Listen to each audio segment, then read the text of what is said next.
Dans cette capsule, nous allons revoir les différents triangles particuliers et leur vocabulaire. Commençons par le triangle rectangle. Un triangle rectangle, c'est un triangle qui a un angle droit. Et pour indiquer qu'il a un angle droit, on place un petit carré au niveau du sommet de l'angle entre les deux côtés qui sont perpendiculaires. Dans ce triangle, on voit qu'au niveau du sommet A, on a un angle droit. On dit donc que le triangle ABC est rectangle en A.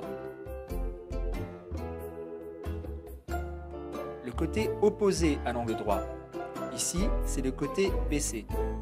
On va l'appeler hypoténuse. Vocabulaire qui est à connaître. Mais attention, on ne parle d'hypoténuse que dans le triangle rectangle. Il faut noter aussi que l'hypoténuse est toujours le plus grand côté du triangle rectangle. Voyons maintenant les propriétés sur les angles. Dans un triangle rectangle, les angles aigus sont complémentaires. Cela signifie que leur somme est égale à 90 degrés. Réciproquement, si dans un triangle, deux angles sont complémentaires, alors le triangle est rectangle. C'est logique, car si deux angles sont complémentaires, la somme de leurs mesures est égale à 90 degrés.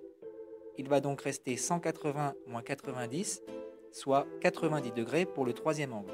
On a donc bien un triangle rectangle.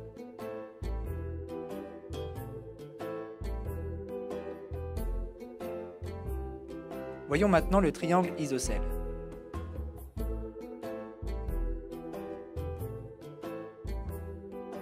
Un triangle isocèle est un triangle qui a deux côtés de même longueur.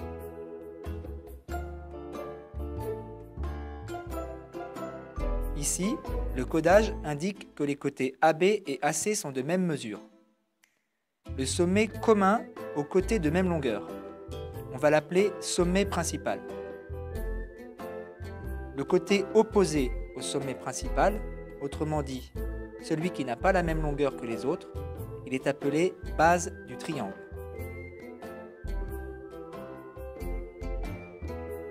Sur la figure précédente, on va dire que le triangle ABC est isocèle en A.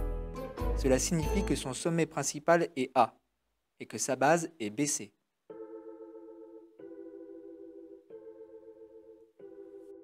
Dans un triangle isocèle, les angles dont l'un des côtés est la base du triangle sont nommés angles adjacents à la base, et ils sont de même mesure.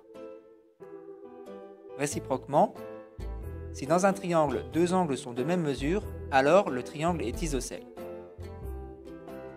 Un triangle peut tout à fait être rectangle et isocèle à la fois. Il possède donc un angle droit, et les deux côtés de l'angle droit sont de même mesure. L'hypoténuse, bien sûr, reste le plus grand côté. Mais alors, quelle va être la mesure de chaque angle? On sait que ABC est un triangle isocèle en A. On en déduit que les angles adjacents à la base sont de même mesure. ABC est égal à ACB. Or, dans un triangle rectangle, les angles aigus sont complémentaires. Donc, chaque angle aigu mesure 90 divisé par 2, soit 45 degrés. Voyons maintenant le triangle équilatéral. Un triangle équilatéral est un triangle qui a trois côtés de même longueur. Quelles sont ses propriétés? Un triangle équilatéral possède trois angles de même mesure.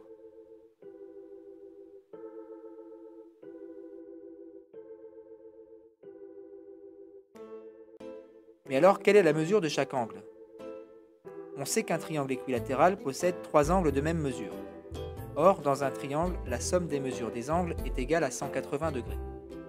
Donc, chaque angle mesure 180 divisé par 3 égale 60 degrés.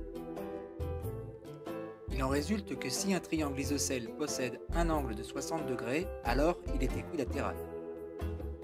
C'est logique. Comme les deux angles restants doivent être de même mesure, il leur reste 180 moins 60, c'est-à-dire 120 degrés, à se partager de façon égale.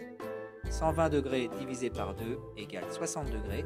Finalement, les trois angles sont égaux, ce qui caractérise un triangle équilatéral.